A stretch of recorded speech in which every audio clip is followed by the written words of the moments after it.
दोस्तों Russia Ukraine war कहीं से भी देखिए खत्म होना, सीज फायर होना उस तरफ जाता हुआ नहीं दिख रहा। दरअसल यहाँ पे ज़ेलेंस्की जिस प्रकार से पावर प्रोजेक्ट कर रहे हैं, उन्हीं के यूरोपियन पार्टनर्स में थोड़ा-सा डर भी आ गया है। हुआ यूँ है दोस्तों, यूरोप में 2 देश हैं। अगर आप देखें तो एक हंगरी है, दूसरा स्लोवाकिया है। दोनों के दोनों काफ़ी ज़्यादा रूसी तेल अभी भी खरीद रहे हैं।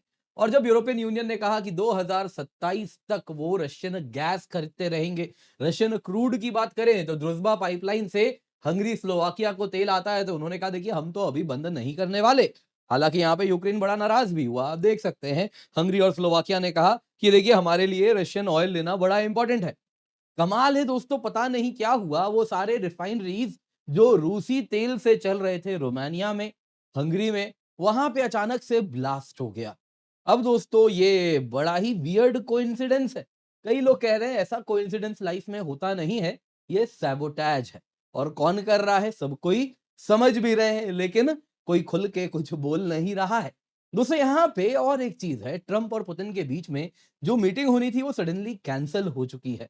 अगर आप देखें तो foreign secretary Rubio, Marco Rubio और वैसे ही रशिया के लेवरोव, उनके बीच में मुलाकात भी हुई और उसके बाद कहा गया कि देखिए फोन कॉल भी हुआ और उसके बाद ये लोग इसी निष्कर्ष पर आए कि ट्रंप और पुतिन के बीच में इस वक्त बैठने का, मुलाकात करने का कोई औचित्य, कोई कारण नहीं बच रहा है। तो यहाँ पे और एक चीज दिख रही है कि देखिए ट्रंप और पुतिन ज्यादा इस वक्त यूक्रेन वॉर में एनर्जी झोंकने नहीं वाले हैं, इसको रिस्ट्रिक्ट करने में।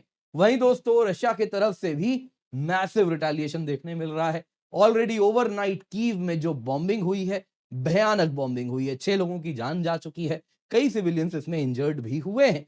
मतलब ये दिख रहा है दोस्तों, ये जो वॉर है मानो जैसे अब गति पकड़ना शुरू कर रहा है। मत भूलिए विंटर्स आने वाले हैं और वहां की जहां बात है रशिया और यूक्रेन की, तो जब विंटर आता है तो बड़ा इंटेंस होता है। जनरल विंटर का इसको नाम दिया गया है। तो काफी चीजें पलट जाती हैं विंटर के आने के साथ। और उसके पहले रशिया यूक्रेन दोनों एक स्ट्रेटजी का पालन कर रहे हैं। वो क्या है, आज के वीडियो में आइए उसी पर चर्चा करते हैं और किस तरफ ये वॉर जा रहा है जरा जानते हैं। पर इससे पहले आगे बढ़े आपसे निवेदन है, वीडियो लाइक करें, चैनल सब्सक्राइब करें, बेल आइकन अवश्य दबा दें। इसके सिवा अकेडमी सिविल सर्विसेज चैंपियनशिप है, 20 लाख तक का रिवॉर्ड है, जरूर जुड़िए। तारीख याद रखिएगा 26 अक्टूबर को सुबह 11 बजे, शाम को 5 बजे। आप कभी भी जुड़ सकते हैं, पिन कमेंट में आपको लिंक मिल जाएगा। सबसे पहले जरा देखते हैं दोस्तों हुआ क्या। जरा वो अचानक से यूरोपियन रिफाइनरीज में कैसे एक्सप्लोजन हो रहा है और कोई कुछ बोल भी नहीं रहा। नॉर्ड स्ट्रीम भी तो ऐसे ही अचानक से फट गया था। तो यूरोप में वियर्ड कोइंसिडेंसेस होते रहते हैं। तो इस बार क्या हुआ है जरा जानिए। 20 अक्टूबर 2025 को दो रिफाइनरी हंगरी में और रोमानिया में, दोनों में अचानक से लगभग एक समय पे एक्सप्लोजन हो गया। और दोनों ही रिफाइनरी रशियन क्रूड ऑयल लेते थे। कारण क्या है, ये ड्रुज़्बा पाइपलाइन से कनेक्टेड है। ये जो पाइपलाइन आप देख रहे हैं हरे रंग में, यही ड्रुज़्बा पाइपलाइन है। आपको याद होगा हमने कई बार इस पर चर्चा की है। इसी में अगर आप देखें तो यहाँ पे हंगरी है, यहाँ पे स्लोवाकिया है। दोनों ही अगर आप देखें तो लैंडलॉक्ड है। आप देख सकते हैं कहीं से भी समुद्र से इनका कनेक्शन नहीं है। तो ये लोग कहते हैं जी हमारे पास कोई पोर्ट वगैरह तो है नहीं। हम तो देखिए ये जो ड्रुज़्बा पाइपलाइन, ड्रुज़्बा मतलब दोस्ती, जो सोवियत यूनियन के ज़माने का ये पाइपलाइन है, उसी से हम जुड़े हुए हैं। तो उसी के भरोसे हमारा एनर्जी का गुज़ारा-बसर सब कुछ इसी से होता है। तो हमारे लिए तो बेहद ज़रूरी है रशियन क्रूड ऑयल। इसके सिवा अल्टरनेटिव ही क्या है हमारे पास? तो इसलिए वो कहते हैं हम तो देखिए कुछ भी हो जाए, लेते रहेंगे रशियन क्रूड ऑयल। और यूरोपियन यूनियन भी कुछ नहीं कहता, दोनों को एक्सेप्शन देता है। लेकिन अब जो रशियन क्रूड ऑयल पे चलने वाले हंगरी और रोमानिया के रिफाइनरी थे, इन तीनों को ही दोस्तों यहाँ पे इसी प्रकार से टारगेट किया गया है। कुछ कैजुअलिटीज भी हुई हैं दोस्तों, 3 लोगों की जान भी गई है रोमानिया में। अब दोस्तों यहाँ पे ये बड़ा ही साइमल्टेनियस नेचर में हुआ, एक साथ सारे रिफाइनरीज यहाँ पे उड़ा दिए गए।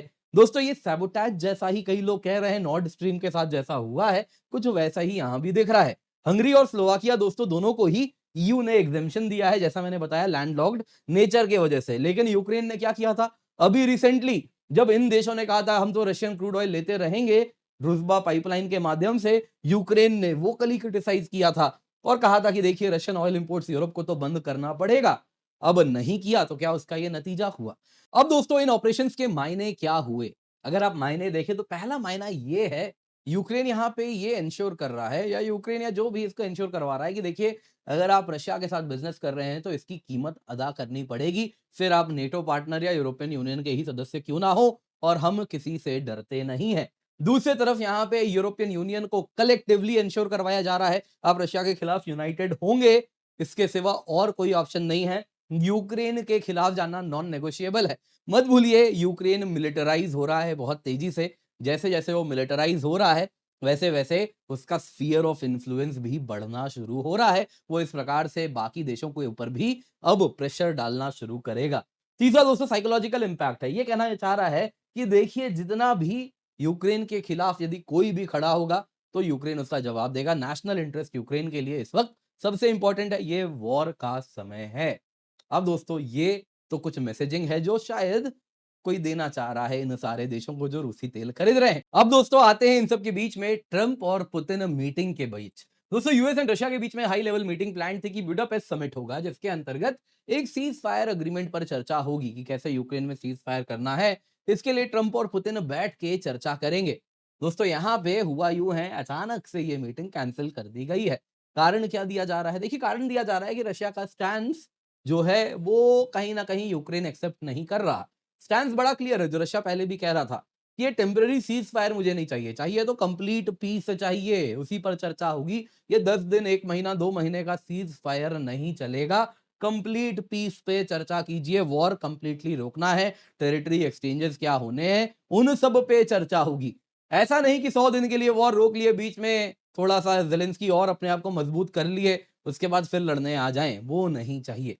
दूसरा बात दोस्तों रशिया के कुछ नए डिमांड आए हैं जिसके अंतर्गत रशिया ने कहा है कि देखिए यूक्रेन में ना वापस से नए चुनाव कराने हैं। ये जो ज़ेलेंस्की हैं, इनकी सरकार को पास वो शक्ति ही नहीं है कि वो कुछ इस प्रकार से एग्रीमेंट वगैरह कर सके, तो नया चुनाव करना होगा। वैसे भी ज़ेलेंस्की इस वक़्त अगर आप देखें तो उनका इलेक्टोरल टर्म पहले ही खत्म हो चुका है।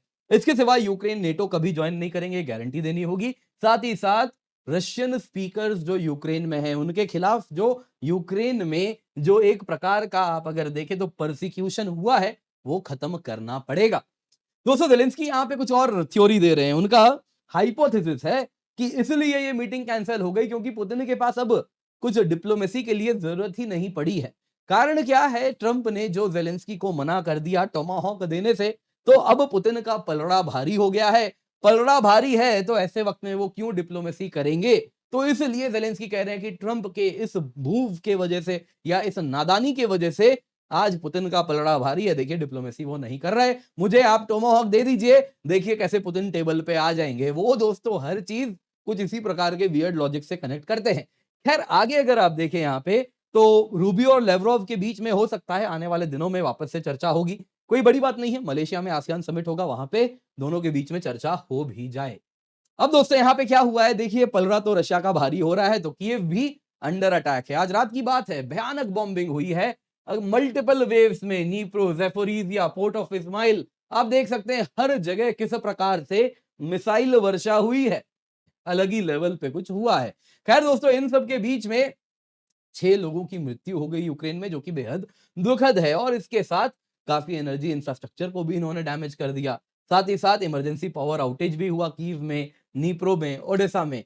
दोस्तों long range missile strike Ukraine ने भी किया है। यहाँ पे आपको याद दिला देता हूँ जो ब्रिटिश स्टॉर्म शैडो मिसाइल है उसका भी इस्तेमाल यूक्रेन ने किया और रशिया के केमिकल प्लांट पे उससे हमला किया है जिस वजह से वो प्लांट जो रशिया के लिए गन पाउडर, रॉकेट फ्यूल बनाता था उसको उन्होंने उड़ा दिया है। तो ये अप्रोच यूक्रेन ने किया है तो देखिए इस प्रकार से दोनों को ही एक दूसरे के तरफ अब है ना मिसाइल से और ड्रोन से हमला कर रहे हैं तो ये वॉर आगे चल रहा है। यहाँ पे ट्रंप ने कहा था ना ज़ेलेंस्की कोई भोला भाला नहीं है, वो भी बड़ा ही है ना चतुर व्यक्ति है। तो कुछ वैसा ही हो रहा है। यहाँ पे कोई भी इनोसेंट नहीं है, दोनों ही एक दूसरे पे सिविलियन इंफ्रास्ट्रक्चर पे डैमेज कर रहे हैं। आगे क्या होगा? देखिए दोस्तों रशिया का जो वॉर ऑफ एट्रिशन है ये चलने वाला है। ईस्टर्न यूक्रेन में वो धीरे-धीरे आगे बढ़ रहे हैं, वो यही अप्रोच फॉलो करेंगे। कहीं न कहीं जो डोनेट्स्क ओब्लास्ट है, लगभग यहाँ तक इन्होंने इसे कैप्चर कर ही लिया है। कुछ इतना सा बचा है जितना आप ये वाला टेरिटरी अगर आप देखें दोस्तों तो कुछ इतना रीजन इसका बाकी है, इतना सा।